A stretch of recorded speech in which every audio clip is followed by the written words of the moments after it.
Bem-vindo à nossa primeira aula com o tema noção de texto. Conforme eu havia combinado com vocês, então hoje, quarta-feira, estamos iniciando, vamos chamar assim, o nosso curso online de revisão para a redação do Enem. E eu havia comentado que antes de nós falarmos do gênero redação do Enem, fazia-se necessário relembrarmos alguns conceitos. Mas só fazendo uma observação aqui, embora professora de língua portuguesa, eu sei que a minha caligrafia não é bonita, porém eu sempre falo com os meus alunos, não é bonita, mas é legível. Isso serve para você também, ok? Muitos ficam preocupados, né? Como que o corretor vai reagir quando pegar o seu texto. É uma preocupação que você tem de ter? Sim. Porém, eu te digo que, mesmo que sua letra não seja bonita, se você escreve de forma legível, se todas as letrinhas a pessoa lê e consegue definir que é um S, que é um R, que é um V, certo? Então, se você consegue escrever de forma que eu consiga ler, sem problemas, você não será prejudicado, ok? Durante a correção da sua prova. Mas para falarmos de noção de texto, eu preciso trazer para vocês 3 substantivos: língua, linguagem e fala. Língua é o que nós chamamos de código, certo? Código linguístico é o nosso idioma, ok? Então, qual é o código aqui do Brasil? A língua portuguesa. A linguagem é o meio que eu utilizo para transmitir uma mensagem. Essa mensagem pode ser transmitida de forma verbal ou não verbal. Então, o que seria esse não verbal? Vocês sabem o que significa essa carinha aqui, não sabe? Então, isso é uma linguagem não verbal, ok? Sinais de trânsito, setinha virando para a esquerda, para a direita. Se você consegue identificar o que está significando ali, então é uma linguagem não verbal. E a linguagem verbal ela pode ser o quê? Oral ou pode ser escrita. Já a fala é o uso individual que todo falante faz do seu idioma. Então, nesse idioma, ele seleciona palavras individual para transmitir uma mensagem. Tranquilo? Então, tudo isso aqui vai convergir para quê? Para a comunicação. Tudo isso serve para nós nos comunicarmos. Então, o que é nos comunicar? É transmitir uma informação, transmitir uma mensagem. Para que haja essa comunicação, é preciso ter um emissor e um receptor. Essas informações que estou passando a princípio irão te auxiliar na sua prova objetiva de códigos e linguagens, tá? Porque lá você vai, quem é o emissor? Então, aquele que transmite a mensagem, quem está escrevendo um texto, quem é o receptor, o ouvinte ou o leitor dessa mensagem. Então, nos comunicar significa, então, interagir. Texto é um ambiente de interação. Tudo que nós produzimos como objetivo. Então, você não vive aí ao léu, emitindo falas, né? Você não vive escrevendo por escrever. Bom, pelo menos eu penso que não, ok? Tem aqueles que dizem que conversam consigo mesmos, né? Brigando, pô, você é um idiota, por que você fez isso? Não devia ser assim. Mas toda vez que nós produzimos um texto, nós produzimos pensando no nosso receptor, a quem nós estamos nos dirigindo. E devido a isso, nós adequamos a nossa fala, adequamos a nossa escrita a esse receptor. Uma coisa é eu falar com uma criança de 2 anos, outra coisa é transmitir uma informação para um adulto de 80 anos, ok? Então, comunicar é fazer-se entender.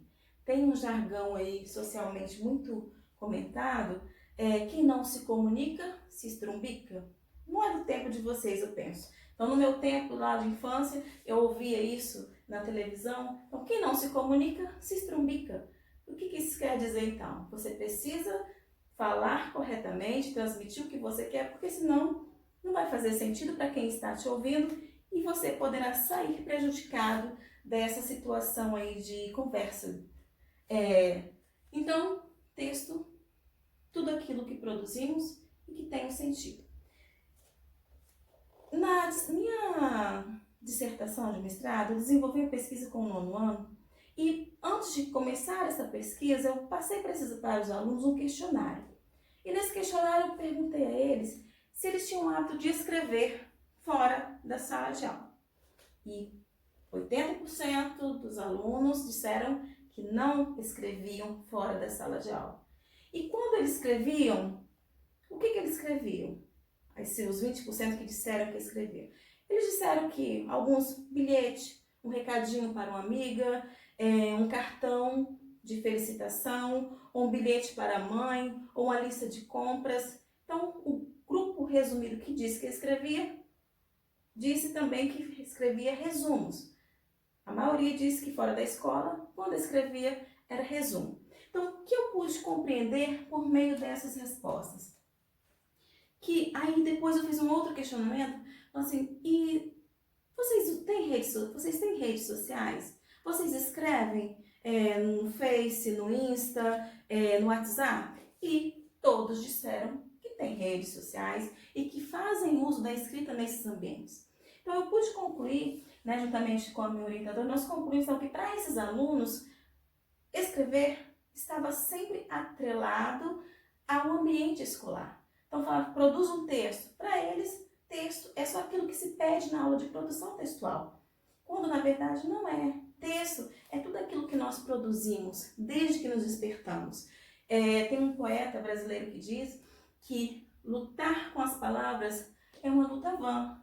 Entanto, lutamos logo pela manhã. Então, somos lutadores das palavras. Então, o que isso quer dizer? Então, se você dorme aí com o seu companheiro, sua companheira, se você é casado ou não, você dorme no quarto com seu irmão, com seu primo, ou numa república, não sei o seu contexto aí. Mas se você desperta e fala, oi, bom dia, dormiu bem? Então isso já é um texto, tranquilo? E para muitos, texto só está associado àquele padrão que o professor de redação, o professor de produção textual passa na escola. Para o linguista Marcuski, então não há comunicação verbal sem a produção de um texto. Então não há, socialmente, nós precisamos fazer uso dessa produção. E para que o meu interlocutor compreenda aquilo que eu estou falando, então eu preciso seguir algumas convenções. Então, dependendo do local em que eu esteja, eu vou me pronunciar de uma forma, eu vou poder fazer uso de determinados vocabulários. E quando eu quero redigir um texto, dependendo do contexto, há uma estrutura que eu tenho de seguir. Se eu quero fazer uma receita, se eu quero transcrever uma fala de alguém, se eu quero produzir um resumo, e se eu quero produzir uma dissertação. Então, há uma estrutura que eu preciso seguir. E é sobre essa estrutura, é sobre esse padrão que eu trabalharei com vocês na próxima aula. Porque para cada estrutura que nós temos aí socialmente, nós damos o nome de gênero textual. Então, existem vários N gêneros textuais. E a redação do Enem é um gênero textual. E cada gênero textual, como eu já disse, tem uma estrutura bem definida, bem delimitada, há um padrão. E todos que se dizem escritores de uma redação do Enem precisam seguir este padrão. Então, esse é o assunto para a nossa próxima aula. Eu espero que você tenha compreendido, então, esse resuminho. Só retomando, então, texto é tudo aquilo que nós produzimos, pode ser oral, pode ser escrito, pode ser uma linguagem não verbal. Nós, para isso, para transmitir essa mensagem, nós usamos um código, usamos o nosso idioma. E se é escrito, tem padrão. E se é na fala, você seleciona dentro desse vocábulo, desse idioma, as palavras que você considera aí que melhor podem transmitir a sua mensagem. Tranquilo?